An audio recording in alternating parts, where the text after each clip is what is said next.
सर्व पत्रकारांचं मनापासून स्वागत करतो। वर्षीप्रमाणे टेंबी नाक्याला धर्मवीर आनंद दिघे साहेबांनी सुरू केलेल्या नवरात्रोत्सवाची जोरदार तयारी सुरू आहे आणि याही वर्षी नवरात्रोत्सव मोठ्या भक्तिभावाने श्रद्धेने आणि जल्लोषामध्ये उत्साहामध्ये साजरा होणार आहे आणि त्याची ही सर्व पूर्व तयारी या ठिकाणी सुरू आहे।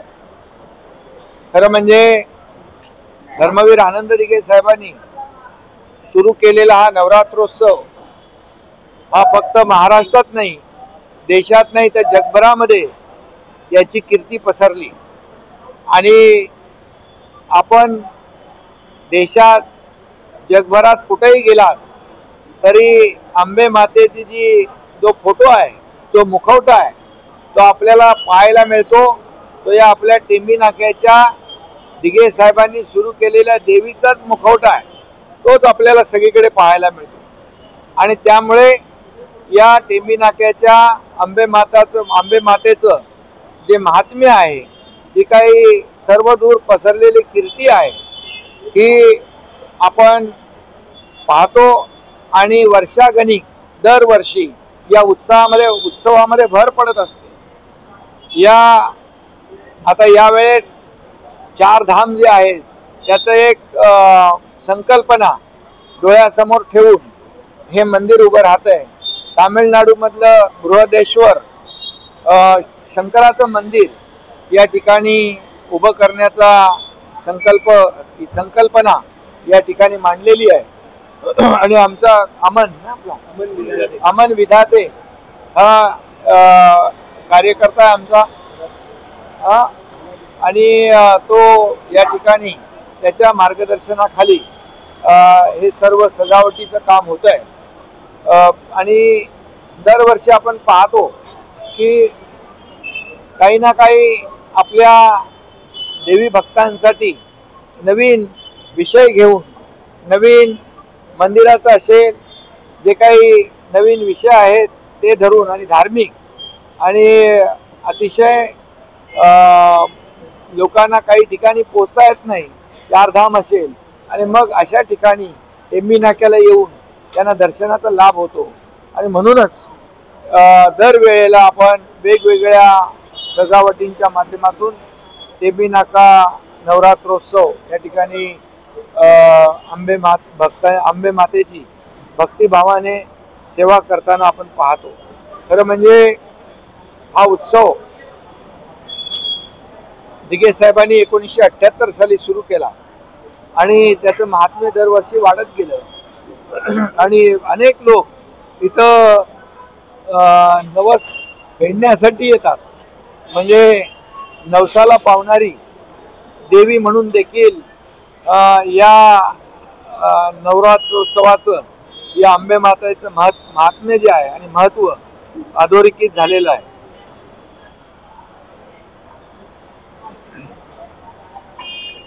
आणि यामध्ये ठाणेकर तर आहेत, परंतु तमाम महाराष्ट्रातले, देशभरातले लोक या ठिकाणी येत असतात आणि अतिशय श्रद्धेने भक्तिभावाने दर्शन घेत असतात आणि या टेंबी नाक्या नवरात्रोत्सवाची वाट लोक पाहत असतात आतुरतेने आणि त्याचबरोबर या नवरात्रोत्सवाचं वैशिष्ट्य जे आहे की जी आगमनाची मिरवणूक आहे, त्या आगमनाच्या मिरवणुकीत देखील जे दिघे साहेबांनी सुरुवातीपासून जे सर्व त्यामध्ये वाद्य असतील,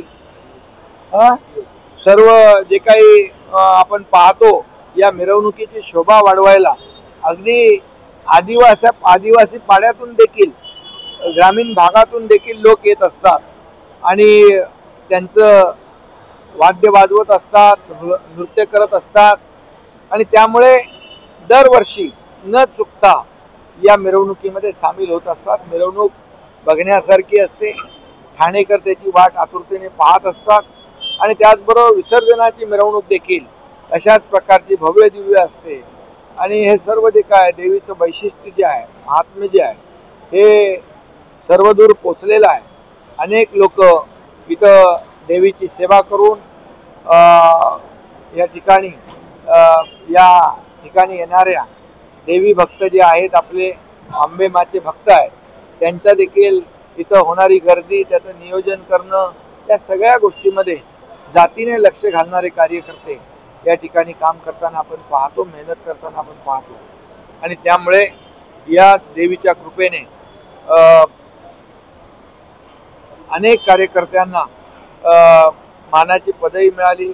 मी देखील आपल्या समोर उदाहरण आहे. धर्मवीर आनंद दिघे साहेबांच्या मार्गदर्शनाखाली काम करत, बाळासाहेबांचे आशीर्वाद, त्याचबरोबर या देवीचे टेंबी नाक्याच्या आंबे मातेचे आशीर्वाद, या आंबे मातेच्या आशीर्वाद देखील त्यामध्ये या कारणीभूत आहेत.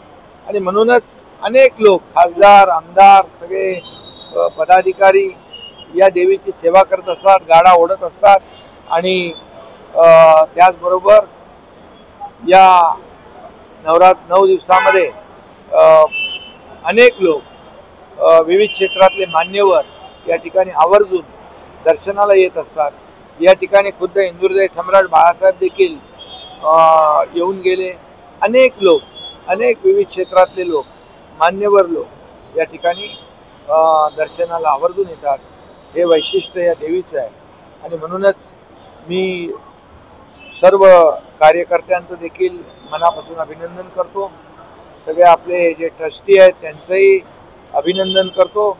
लाखो लोकांची गर्दी होऊन देखील या ठिकाणी इथं व्यवस्थित नियोजन करताना कार्यकर्ते आपण पाहतो.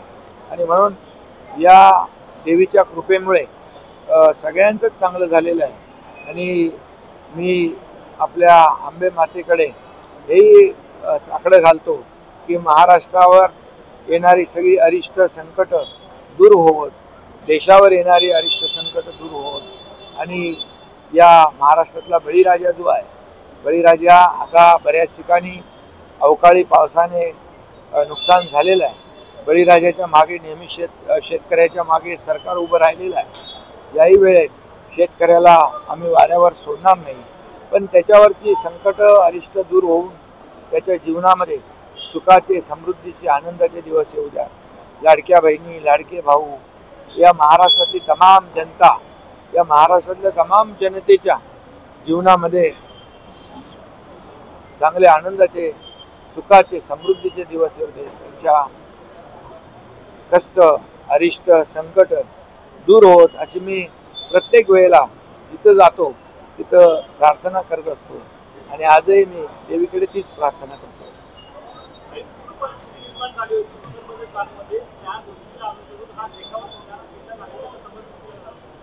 हा, खरं म्हणजे उत्तराखंडमध्ये देखील मोठ्या प्रमाणावर पूर परिस्थिती निर्माण झाली. तिकडे देखील आपण पाहतो.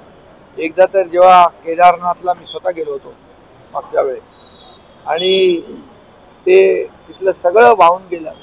पण केदारनाथाचं जे मंदिर आहे, त्या मंदिराच्या मागे बघा, देवाची, परमेश्वराची एवढी अगाध कृपा असते की एक मोठा दगड, मोठी शिळा त्याच्या मागे येऊन मंदिराला कव्हर केलं. म्हणजे ही परमेश्वराची, देवीची कृपा आहे. आणि म्हणूनच मी अमन विधाते आणि त्यांच्या सहकाऱ्यांचं मनापासून अभिनंदन करतो. एक आगळा वेगळा देखावा या ठिकाणी यावर्षी आयोजित केलेला आहे. या ठिकाणी लाखो लोक येतात, श्रद्धेने दर्शन घेतात. अनेक लोक या ठिकाणी आपला इथं मोठी जत्रा असते, त्या जत्रेमध्ये देखील लोक सामील होतात. गोरगरिबांना इथं रोजगार देखील मिळतो त्यांच्या व्यवसायाच्या माध्यमातून.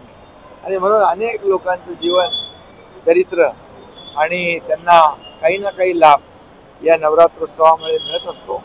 आनंद दिघे साहेबांनी जसा नवरात्रोत्सव सुरू केला, तसा गणेश दर्शन स्पर्धा सुरू केली. या ठिकाणी तेही आपण पाहतो. गोविंदा आपण सुरू केला. टेंबी नाक्याला आता झालेल्या गोविंदामध्ये सगळीकडचे गोविंदा येतात, पण पहिला मानाची हंडी म्हणून तिथं सलामी देऊन पुढे जातात. त्यामुळे संस्कृती आणि परंपरा जोपासण्याचं काम आनंद दिघे साहेबांनी केलं, ते वाढवण्याचं काम त्यांनी केलं. आणि आपले सण, वार, उत्सव मोठ्या प्रमाणावर भव्य दिव्य प्रमाणात साजरे झाले पाहिजे असा त्यांचा नेहमी आग्रह असायचा. कारण शेवटी आपली संस्कृती, आपली परंपरा आपण जोपासली पाहिजे, वाढवली पाहिजे, पुढे नेली पाहिजे. कारण महाराष्ट्राला एक संस्कृती आहे, ही संतांची भूमी आहे, ही छत्रपती शिवाजी महाराजांची भूमी आहे. त्यामुळे हे सर्व सण उत्सव या ठिकाणी दिघे साहेबांनी टिमिनाक्याला सुरू केले आणि मग त्याची व्याप्ती संपूर्ण महाराष्ट्रामध्ये सुरू झाली. हा एक अनुभव आहे.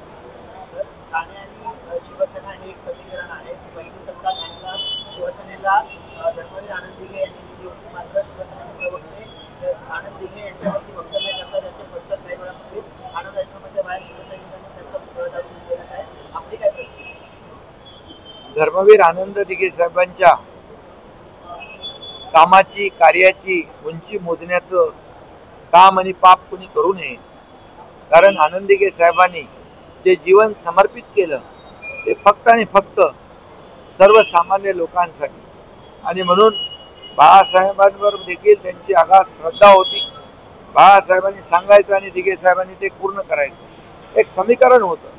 त्यामुळे आनंद दिघे साहेब मला वाटतं अशा कोणत्या वृत्तीच्या लोकांना कळणार नाही. त्यांना त्यांचा खूप अभ्यास करावा लागतो.